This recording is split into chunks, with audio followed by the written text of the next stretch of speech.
The teasers dropped. The fandom went silent. In an instant, the entire K-pop and K-drama world was turned upside down. When the line between acting and reality blurs so much that even the director yells cut in a panic, well, you know you're witnessing history. Welcome to Starscope K-Report.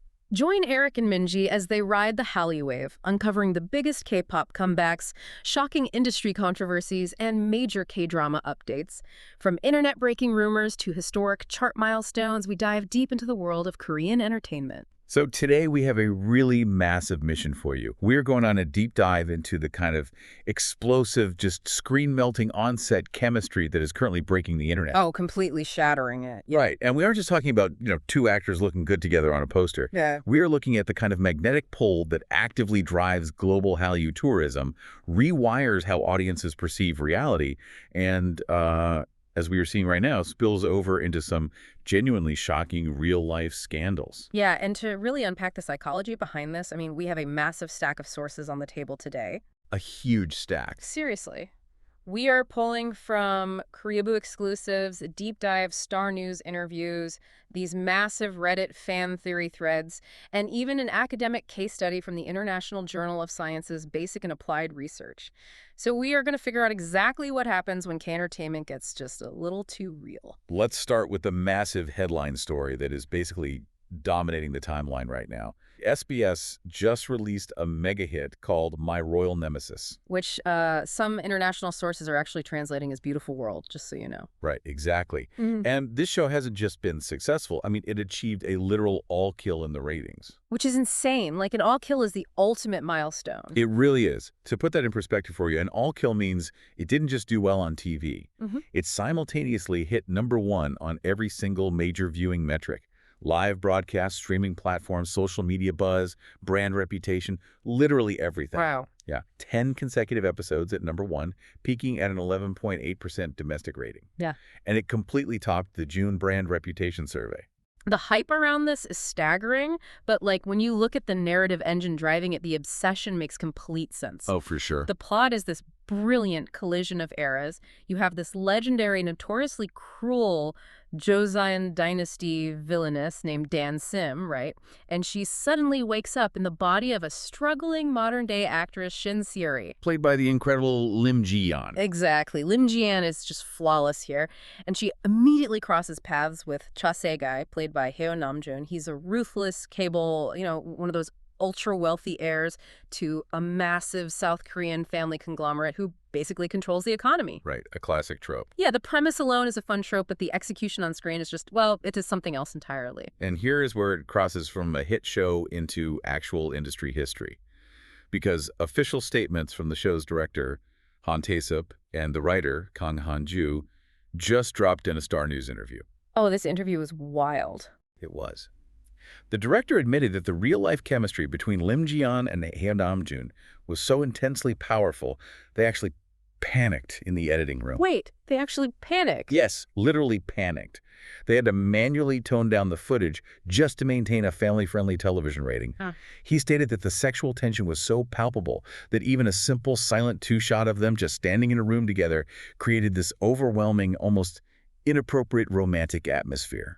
Hearing a director openly admit that their actors were too convincing is incredibly rare.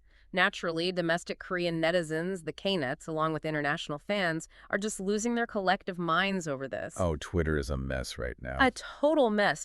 Looking at the reactions, user at Hashime posted a clip of an unedited broadcast moment saying, quote, this scene alone got me electrified down to my toes with that tension.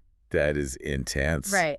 And another user at Time and Akarox pointed out the irony of the situation, noting that if the director hadn't given them a family-friendly edit, the fandom would have completely, quote, turned rabid. Turned rabid. Wow. Yeah, they are basically redefining the standard for how two people look at each other on television. But I'm going to push back here for a second because this brings up a massive issue with modern television production. Okay, what do you mean? Well, if you look at the Reddit threads for My Royal Nemesis, there is a very vocal, critical group of viewers pointing out something glaring.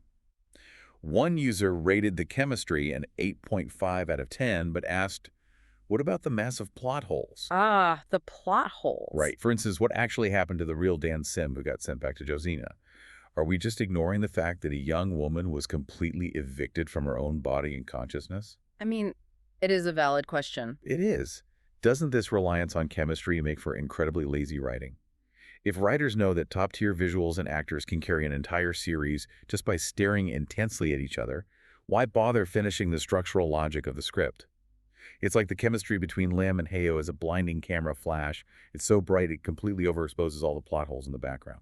That is a great analogy, but, it is easy to call it lazy writing from a Western perspective, where audiences prioritize airtight plot mechanics and sci-fi logic. That is true. The expectations are different. Exactly. In Korean melodrama, the priority has always been emotional logic. When K-drama fandoms evaluate a show, they are looking at the visuals, yes, but also the emotional resonance. If the emotional truth of the scene feels earned, audiences will happily overlook a few missing souls in the time travel lore. So the feelings matter more than the physics. 100%. Furthermore, it's not just about them standing there looking pretty, it's anchored by intense physical dedication. Writer Kang mentioned giving a standing ovation to a pivotal dropkick scene, only to find out later that the dropkick was actually Lim Ji-yeon's own unscripted suggestion. Oh, wow. She suggested that. That is dedication. And I see the cultural distinction there, but let's break down the actual psychology of what you're describing, because it's essentially cognitive overload. Cognitive overload. How so? Well, the human brain only has so much bandwidth to process incoming information. When the interpersonal chemistry on screen is giving you massive hits of dopamine, your brain's logic centers the parts that would normally track time travel paradoxes and missing characters literally get starved of processing resources. Oh, that makes so much sense. Yeah, you aren't consciously choosing to ignore the plot holes. Your brain is simply too busy processing the romance to even notice they exist. That is a brilliant way to frame it. The dopamine response completely overrides the analytical response. And, if you think the psychology of acting chemistry is intense, wait till you hear what netizens uncovered about a real-life idol plot twist nobody saw coming later in our deep dive. Oh, I can't wait to get into that. Because that intense connection on screen is exactly what drives the Hallyu wave. But let's look at how that dopamine response spills over into the physical world. Right, the real-world impact. According to an academic case study published in the International Journal of Sciences, Basic and Applied Research, K-dramas actively drive inbound tourism to South Korea based on a framework they call the 3Ps: place, performance, and personality. And this study is so fascinating. To put you, the listener, in the shoes of that study, think about the last time you watched a show that deeply moved you. Yeah. If I told you that you could drink coffee in the exact booth where that emotional climax happened, wouldn't you feel a pull to go there? Oh, absolutely. That is place and personality in action. Personality is the ultimate driving force here. The study analyzed thousands of blog reviews and found that fans don't just travel to see a beautiful landscape, they want to stand exactly where their bias stood. Right, their absolute favorite actor or idol. And let's look at the mechanics of this with historical examples, because we've seen this happen. Take Crash Landing on You. Oh, the ultimate example. It really is. Yeah. Hyun-bin and Sun Ye-jin had such legendary on-screen chemistry that it notoriously evolved into a real-life romance and eventually marriage. Which the fandom celebrated endlessly. Of course. And economically, that organic chemistry drove massive, quantifiable waves of tourism to Taeyeon and Hallyu National Park, which stood in for the North Korean villages in the drama. People weren't just visiting a park, they were visiting a physical manifestation of a real-life love story. Exactly. Audiences have a sixth sense for authenticity. Consider a Reddit thread analyzing the drama king The Land. Fans accurately zeroed in on the fact that Yoona from SNSD and Junho from 2PM had a 10-year real-life idol friendship long before filming. A decade of friendship changes everything. It really does. That shared history in the trenches of the K-pop industry created a baseline of psychological safety on set. It translated into a mature, healthy dynamic that felt incredibly genuine because the foundation of trust was already there. And we are seeing this mechanism openly discussed right now with the upcoming drama Empathy Cells. At a recent press conference, actor Kim Young-soo was asked about his dynamic with co-star Kang Min-ah. And what does he say? He explicitly stated their chemistry was 99.9% in sync. The show relies on this surreal theme of emotional transfer. Because they had to constantly hyper-communicate their nuanced feelings to build the roles, that emotional transfer actually happened in real life between them as scene partners. Wow, that is intense. It is. It's like these actors function as a digital AR filter for the real world, They possess such commanding personalities that they project a romantic fantasy overlay onto everyday physical locations, like the BBQ Olive Chicken Shop from Goblin or One Woman Square from Chicago Typewriter. They cease to be normal places. Right. The brain recategorizes them as sacred sites of romance. Exactly. It entirely rewrites the geography of a city for a fan. You are visiting Seoul. You are visiting the exact coordinates of your favorite on-screen kiss. Which is so powerful. And if you love staying updated on your favorites and uncovering the secrets behind the Hallyu wave, make sure you're subscribed to Starscope K-Report. We've got even bigger scoops ahead. Yes, definitely subscribe because things are about to get intense. Because now, we really need to shift the tone smoothly and examine the darker, more dramatic side of this K-entertainment reality. While fans love when romance leaks into real life, the reality of being a K-star isn't always a fairy tale. Sometimes, the drama offset is darker and far more intense than any script.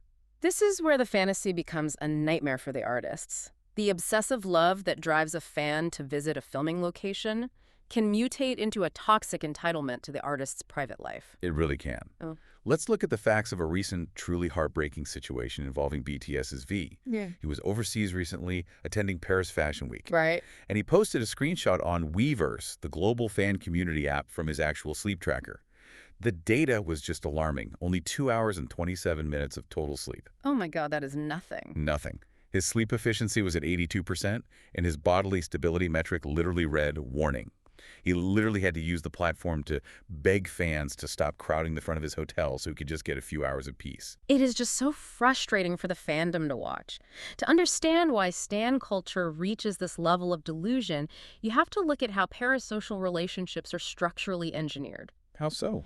Well, agencies use platforms like Weverse to simulate a one-on-one friendship. When a fan gets a notification on their phone that an idol is posting at 2 a.m., it feels exactly like a text from a best friend. Right, it feels personal. Exactly. It trains the brain over years to feel a deep personal intimacy. The problem is that intimacy is completely one-sided. So when fans find out what Hotel V is at, their brain doesn't process it as stalking a stranger. It processes it as visiting a friend. Which raises an important question for you, the listener. By obsessing over their on-screen chemistry and off-screen lives, are we treating these idols as non-stop content machines rather than human beings? It is a harsh reality to face. We demand they provide us with a flawless fantasy, and when the cameras turn off, there's this horrifying expectation that we still have unlimited access to their reality. And this craving for access brings us to a scandal that completely shattered the manufactured illusion of the pristine idol. It sounds like it was written in a writer's room, but it is 100% real. Let's get into it. We're moving away from South Korea for a second to the Thai K-pop adjacent idol sphere. We're talking about Tintin, the maknae, the youngest member from the boy group New Country, and the beloved actress Farida Elizabeth. The factual timeline here is just wild. In early June, Farida publicly announced her pregnancy and claimed Tintin was the biological father. Which is an earth-shattering scandal in the idol world. Huge. The immediate reaction from the agency, Grammy Gold, under GMM Music, was swift. They suspended Tintin's activities and put him on an indefinite hiatus amid all the pregnancy rumors. Classic agency crisis management. Exactly. But then, on June 18th, an official DNA test was conducted. The results confirmed with 99.99% probability that Tintin is the biological father. In the highly controlled world of idol culture, an unexpected pregnancy is usually a career-ending crisis. But the resolution here completely flipped the script. How do they handle it? They both appeared on a viral Thai current affairs talk show. During the live broadcast, the host encouraged Tintin to touch Farida's baby bump.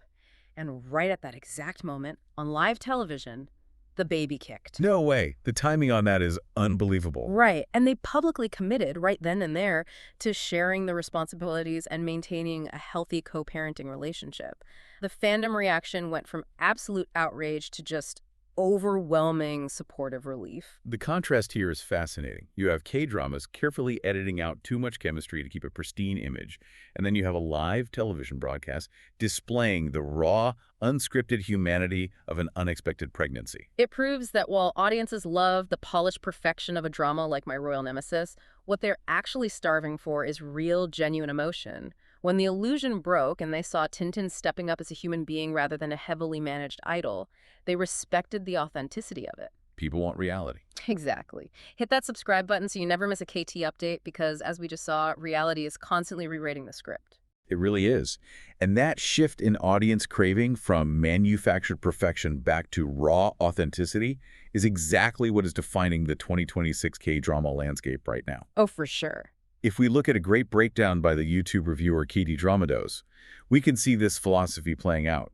For a long time, the industry was relying on empty, beautiful visuals. But now it is moving away from that, back to chaotic, deeply emotionally resonant storytelling. We don't even need to look at just the pure romances to see this. Look at 2026 standouts like Yumi Cells 3 and Perfect Crown. Great examples. These shows are succeeding because they aren't throwing a crazy plot twist at the audience every 5 minutes.